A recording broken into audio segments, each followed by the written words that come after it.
femme doit respecter et aider son mari à construire le foyer.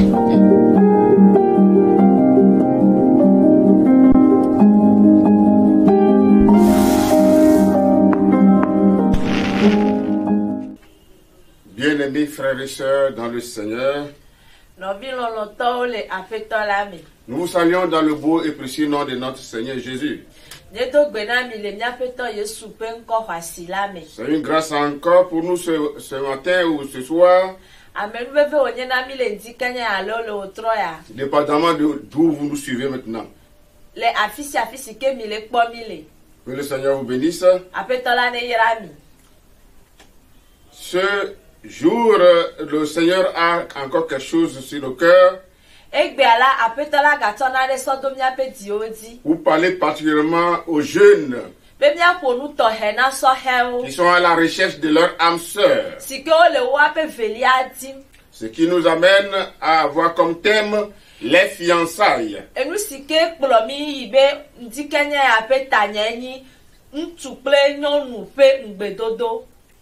Les fiançailles. Avant toute chose, nous allons prier. Dieu Tout-Puissant, le rocher des âges,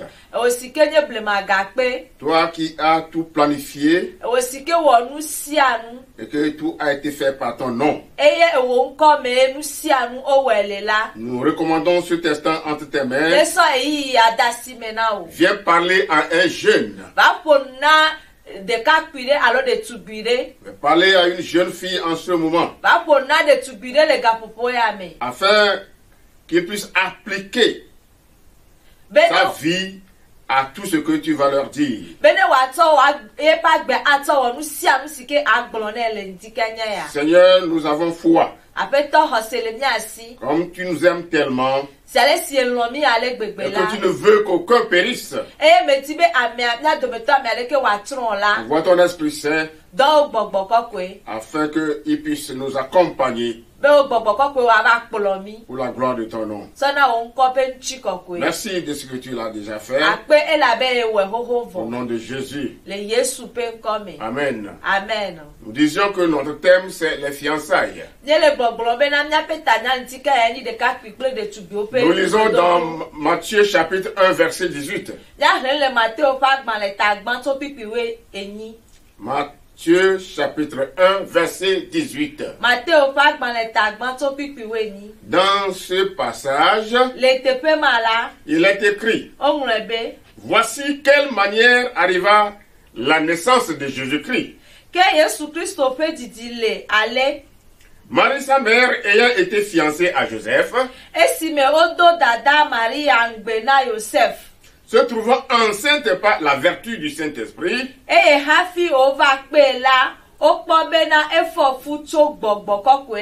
avant qu'ils eussent habité ensemble. Amen. Amen. Si nous lisons Osée, chapitre 2, verset 20,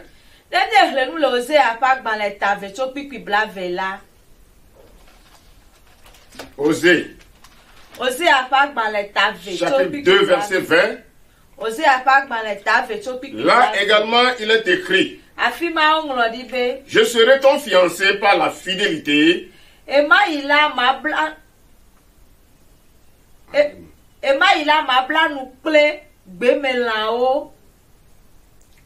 verset 20. Je serai ton fiancé par ta fidélité. Et tu reconnaîtras l'Éternel. Amen. Amen. Le développement de la cohabitation dans notre société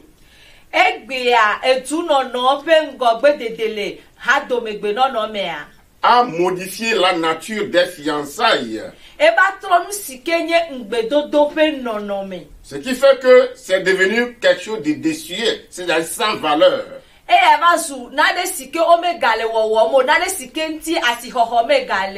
Et il faut regretter tout cela.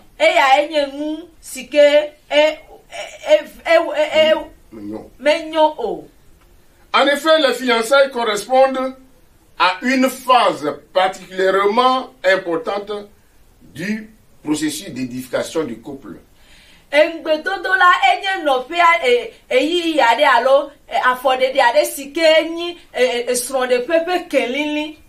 Alors, qu'est-ce que c'est que les fiançailles?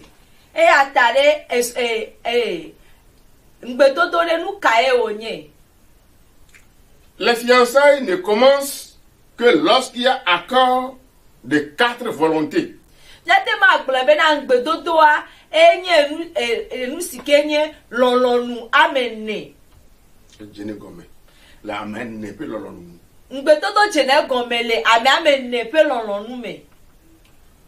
D'abord Dieu, les 2 proposés, les 2 familles et l'Église.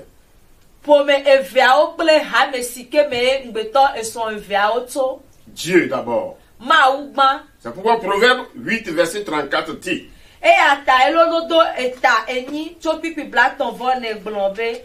Proverbe 8, 34 dit, heureux l'homme qui m'écoute,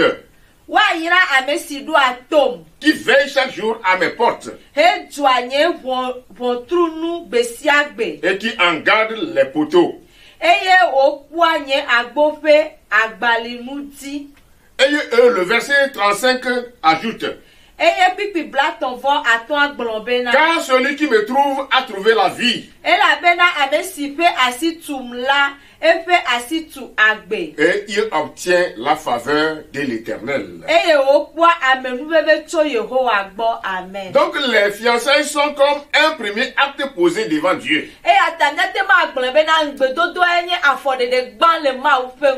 L'un vis-à-vis de l'autre. Et une affirmation de l'existence réelle du couple aux yeux des familles.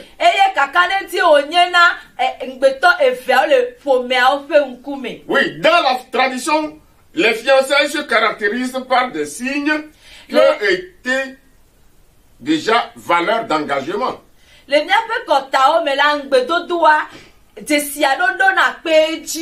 Voilà, déjà quand on se présente devant les parents, il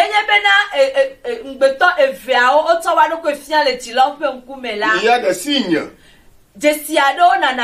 Après que on s'est rencontré avec les parents, quand on donne les choses, les nécessaires, les dots, il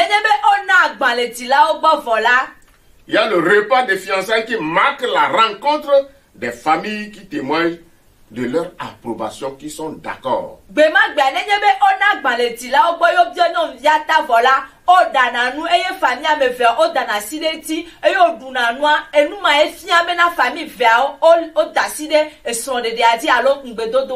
Ensuite, le chant de la bague symbolise la promesse des amoureux de s'engager à vie.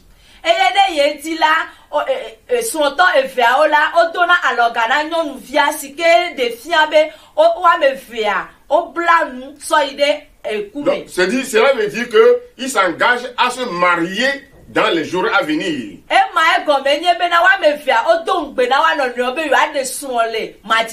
Mais ici, il faut faire une différence.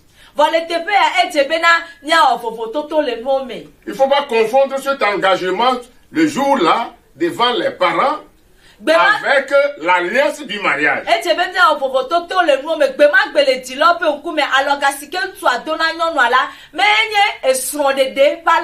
Ah non, ce n'est pas encore le mariage. C'est une promesse que nous allons nous marier bientôt. Et la loi elle-même ne reconnaît pas la valeur juridique à une cérémonie de fiançailles qui n'offre pas de cadre protecteur pour les fiancés.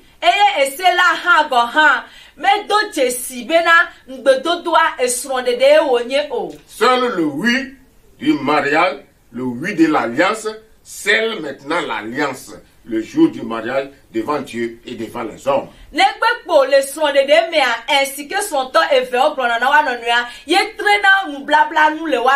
Cette affirmation est très importante pour 2 raisons.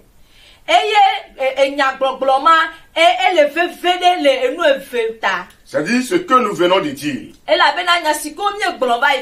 C'est très important pour deux raisons.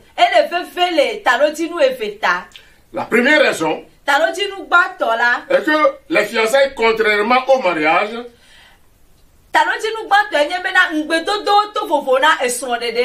laissent la porte ouverte pour une rupture toujours possible.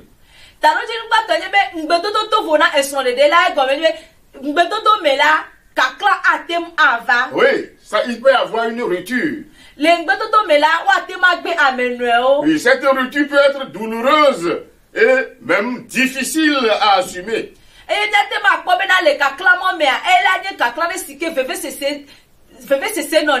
Mais c'est beaucoup moins traumatisant que le divorce.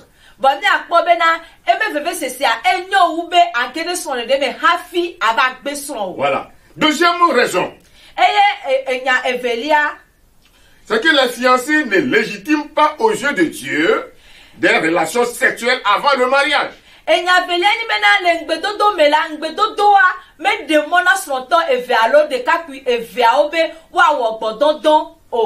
Oui, c'est ça que les jeunes n'ont pas compris aujourd'hui.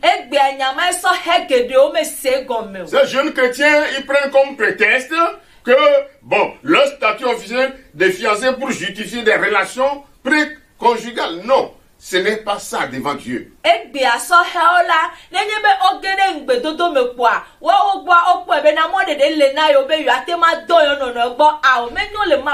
C'est pourquoi dans le passage que nous venons de lire, le passage de base que nous venons de lire,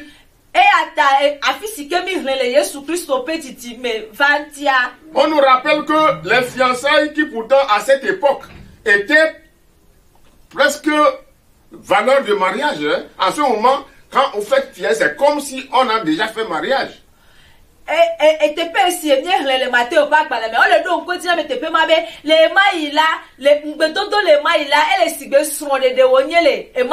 Mais cela n'autorise pas les relations sexuelles. C'est ce que nous avons vu dans Matthieu chapitre 1 verset 18. Bien que Joseph et Marie étaient ensemble, mais ils ne se connaissaient pas sexuellement. C'est pourquoi lorsque Joseph a constaté que Marie est enceinte, et que comme c'était un homme bien, un homme de cœur, qui n'a pas voulu honir Marie,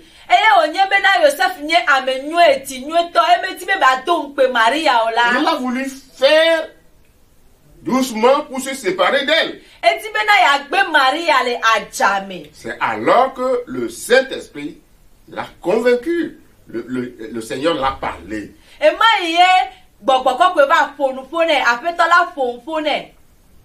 Bon, bien que l'abstinence et la virginité avant le mariage semblent être d'un autre âge,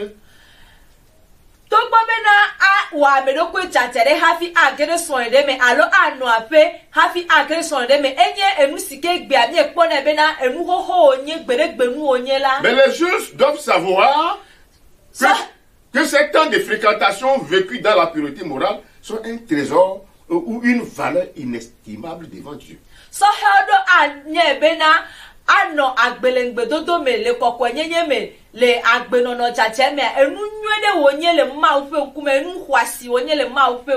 Ne pas s'engager ensemble dans ce que l'on sait contraire à la volonté de Dieu,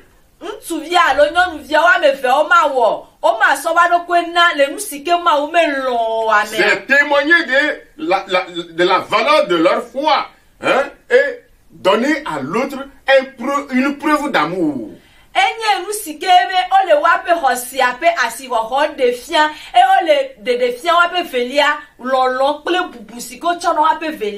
Donc, jeune homme, vous qui m'écoutez en ce moment,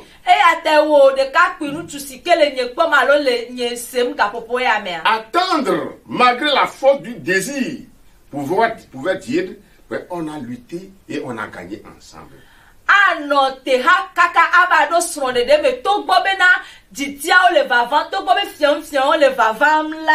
de ele fe vele na enye nu de sike le ve vele na kakade ti le son de me. Comme si vous vous dites, c'est difficile. Mais nous avons lutté. Et nous avons gagné ensemble.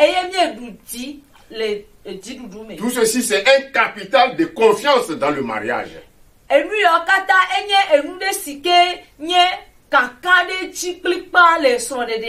Donc voyons maintenant comment on va vivre dans les fiançailles. Jésus nous a donné un parabole. À ce propos, dans Luc chapitre 14.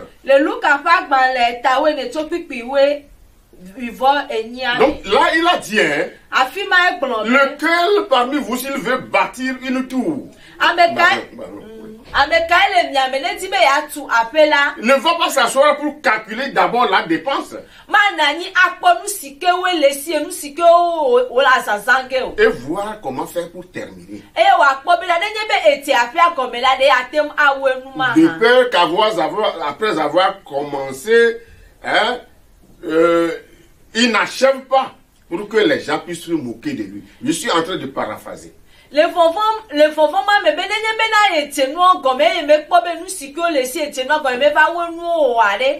gens vont commencer à railler, à dire, oh, il a commencé, cet homme a commencé à bâtir, mais il n'a pas pu achever.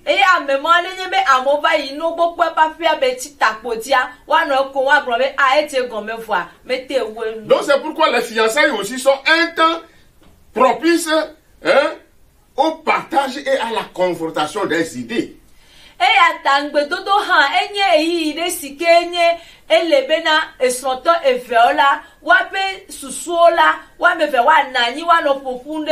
Oui, c'est à ce moment qu'ils vont partager les valeurs, les objectifs. Qu'est-ce qu'on va faire dans l'avenir? Comment sera notre foyer? Et les enfants que nous aurons, etc., etc.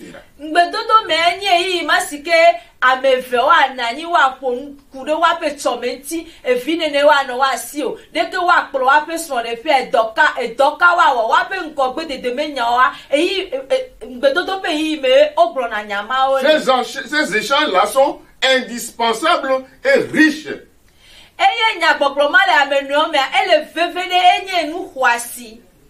Donc il faut noter ici que les fiançailles ne sont pas faites pour imposer à l'homme de prendre en charge financièrement sa fiancée.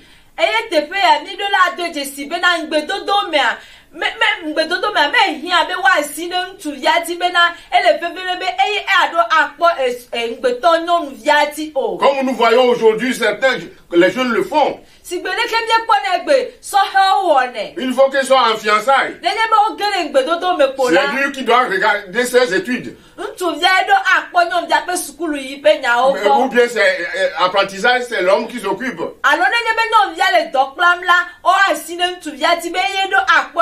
Son logement, son alimentation, ses vêtements, sa santé, etc., etc.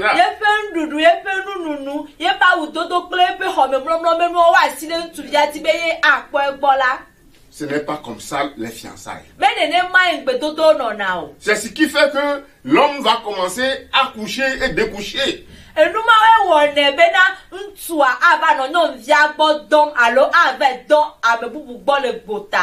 Encore aussi, quand on a une fiancée,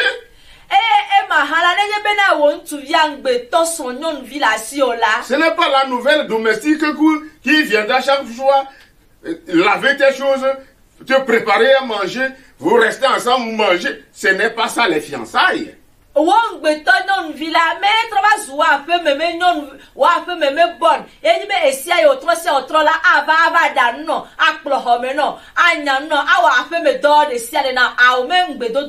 Mais si vous faites ainsi là, où est la différence entre ce qu'on appelle fiançailles et mariage maintenant?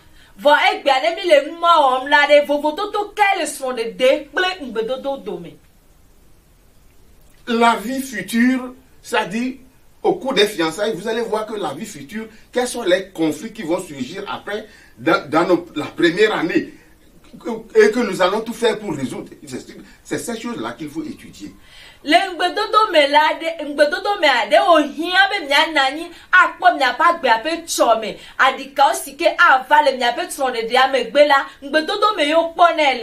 Encore plus, vous venez de deux familles différentes.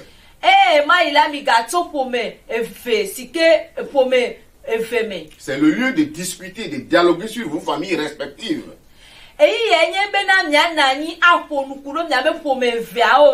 Parce qu'on rentre dans le mariage avec des modèles parentaux sur le couple.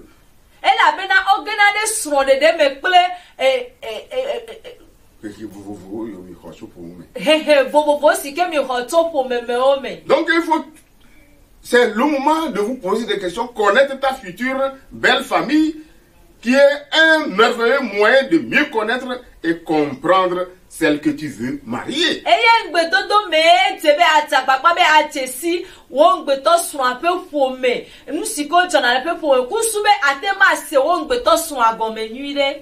Quelqu'un a posé la question de savoir.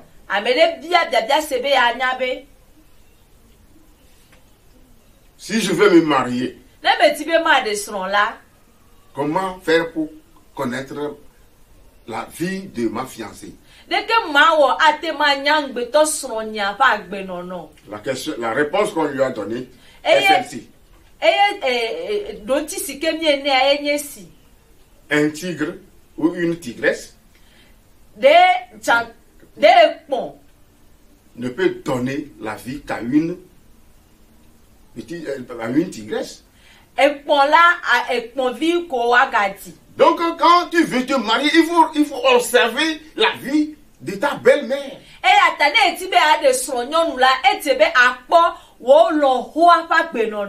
Comment concevons-nous les rapports avec nos familles?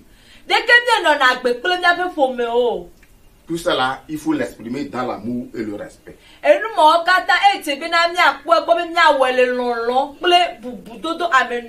Apprendre à communiquer à un niveau profond.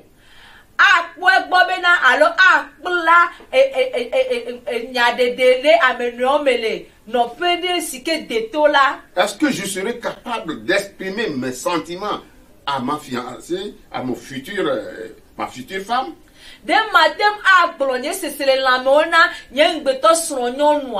Quels sont les sujets que je n'aborde pas?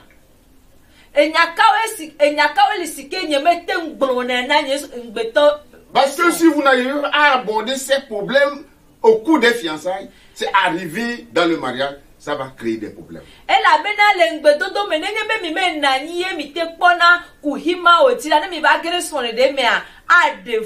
Que faire avec ce que je n'aime pas chez mon fiancé? Ou bien la fiancée, qu'est-ce qu'elle n'aime pas chez son fiancé? Le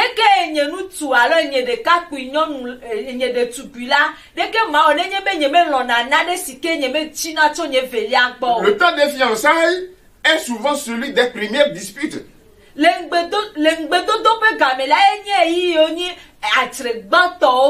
là on découvre maintenant les défauts de l'autre au cours des fiançailles. Et il faut bien accepter qu'on va épouser un jour un homme imparfait.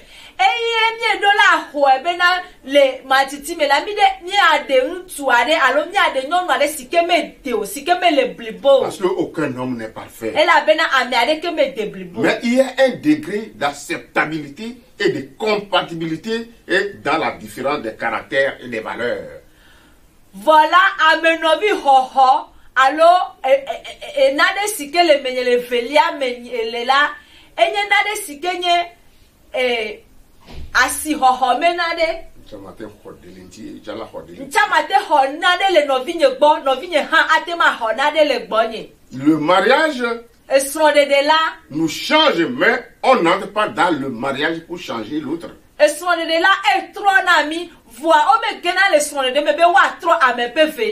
le mariage peut changer notre statut. J'étais célibataire, aujourd'hui je ne le suis plus. D'accord? Mais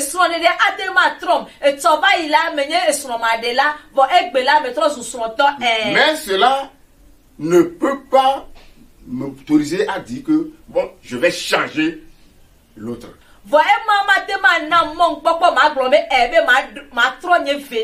Ça ne peut pas marcher. Beaucoup de fiancés se sont un jour posé la question de savoir si c'était vraiment la personne que Dieu m'a donné réellement ça.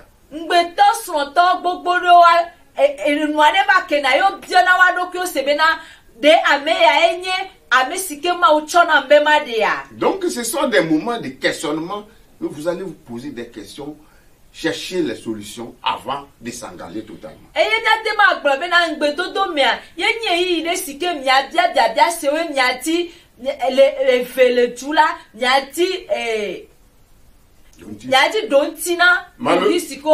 Malheureusement aujourd'hui, on n'ose pas aborder ces questions qui sont susceptibles de remettre en cause votre mariage. Et on se cache derrière.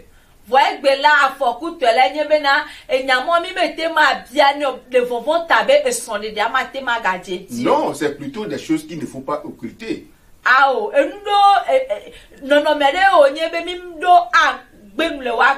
Il faut parler honnêtement à ton partenaire, à ta fiancée ou bien à ton fiancé.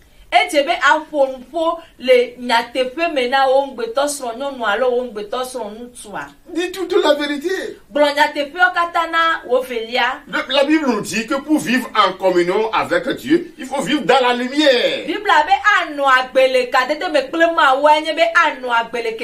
Voilà ce que 1 Jean 1 verset 7 nous dit. Nous n'allons pas vouloir cacher tout. Et c'est après le mariage que nous allons commencer à faire sortir les mauvais côtés. Et ce n'est pas bon. C'est ce qui amène les conflits et les divorces aujourd'hui.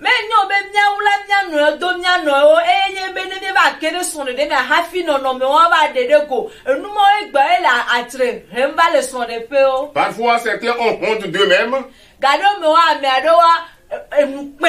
Et par crainte de compromettre leur mariage,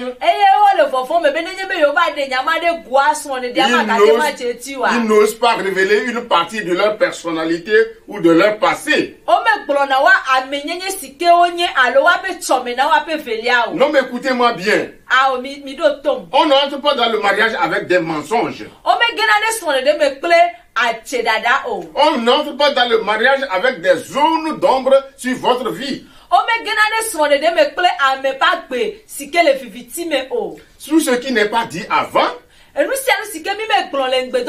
sera beaucoup plus difficile à dire plus tard lorsque le conjoint le découvrira.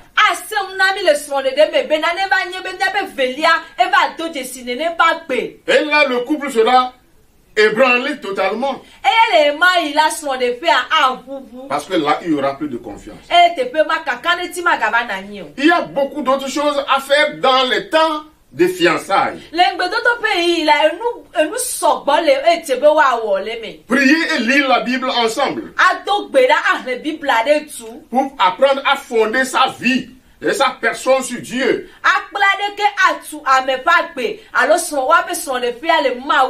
Oui, en tant que jeune des églises,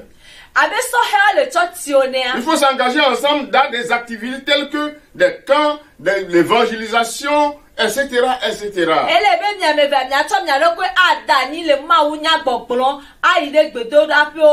Bien-aimés frères et sœurs dans le Seigneur, que le Dieu même qui a dit qu'il n'est pas bon que l'homme soit seul, je lui ferai une aide semblable. Et il est arrivé un jour qu'il a institué le mariage. Puisse vous guider sur le chemin des fiançailles, le chemin de l'amour, afin que vous puissiez avoir un bon mariage. Que le Seigneur vous bénisse. La prochaine fois, nous allons nous retrouver encore pour une autre série d'enseignements. C'était à l'instant l'heure de la restauration. C'était à l'instant l'heure de l'univers de la famille.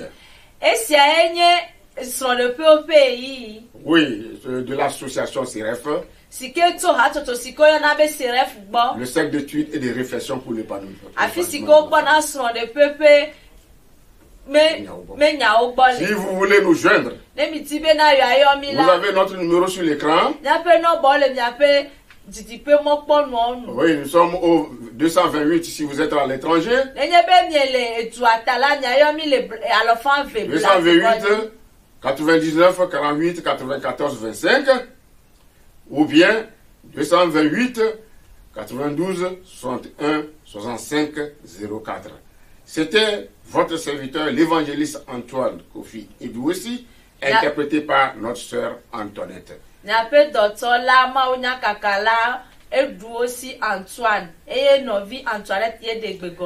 Si vous êtes une communauté et que vous voulez que nous venons vous entretenir, nous sommes à votre entière disposition. Si vous voulez aider l'association à avancer, vos dons sont les bienvenus. Restez toujours bénis. Shalom, shalom.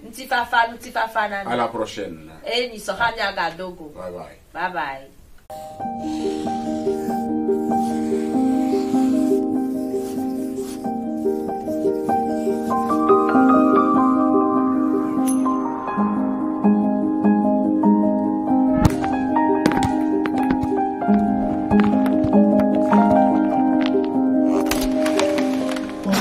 La femme doit respecter et aider son mari à construire le foyer.